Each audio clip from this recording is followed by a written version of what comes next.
E, Yuri, eu queria te perguntar, você falou sobre pontos de dissimulação. Acho que isso é uma curiosidade que todo mundo tem, não só a gente do compliance, mas o que deve ser analisado, então, durante a entrevista? Porque existem algumas áreas técnicas, né? Acho que a gente chama aí canais de comunicação, como conteúdo verbal, não verbal, paralinguística, congruência. E eu tô até um pouco com medo aqui, pessoal, confesso, quem vai ouvir a gente aí nos canais auditivos não vai acompanhar o visual, né? Mas quem vai nos ver no YouTube, nos vídeos, enfim, fico até um pouco tensa aqui pensando, meu Deus, cocei o nariz, o que ele vai pensar agora? Pus o cabelo atrás da orelha. Ai, será que ele vai achar que eu tô mentindo? Tô me mexendo na cadeira. Mas sei que não, né? Também imagino que haja aí uma flexibilidade até certo ponto.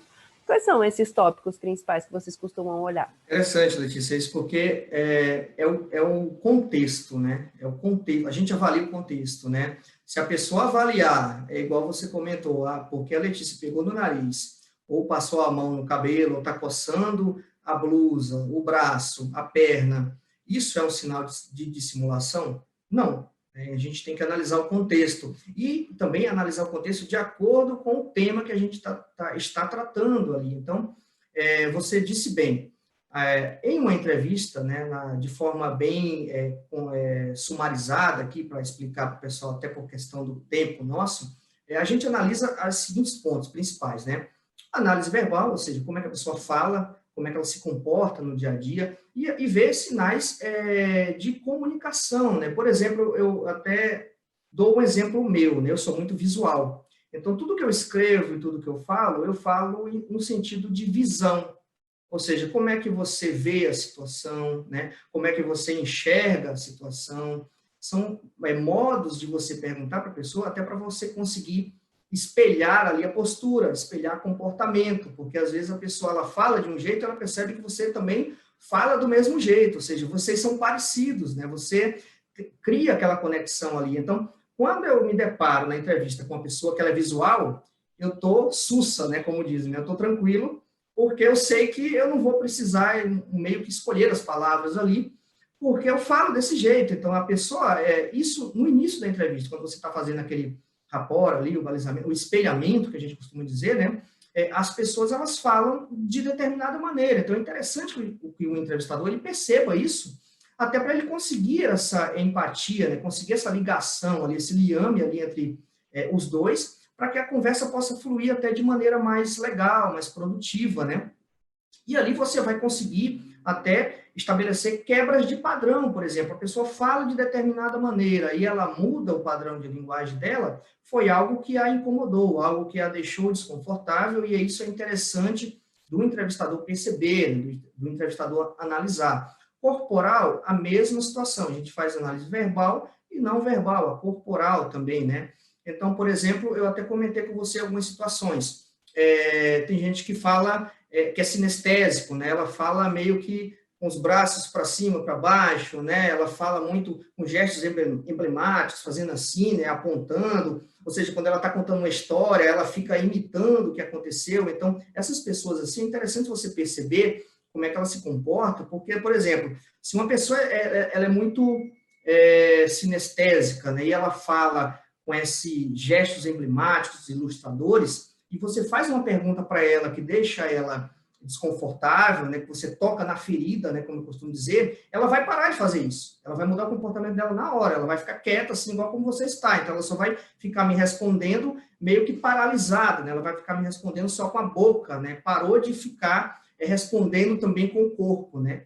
E também tem as situações, por exemplo, paralinguísticas, né, que a gente chama, que a latência no discurso, né, alterações vocais, por exemplo. Às vezes, isso é interessante o entrevistador perceber, né, como a intensidade do tom que a pessoa fala, para que você possa falar até no mesmo tom, né, nem muito mais alto, nem muito mais baixo do que ela, porque isso impõe até um certo respeito também, né, porque se você fala um pouco mais alto, a pessoa pode se sentir intimidada. Se o entrevistador, né, fala um pouco mais baixo, a pessoa às vezes pode crescer para cima de você, ou seja, ela pode achar que ela é superior a você. Então é interessante você manter o nível de voz ali, né, a calibração do nível de voz, e você consegue perceber às vezes quando você está entrevistando, você toca num ponto sensível ali durante a entrevista, um dilema ético que você joga para ela se posicionar sobre isso, e existe uma latência, ou seja, a pessoa fala, como eu estou falando com você, de uma maneira mais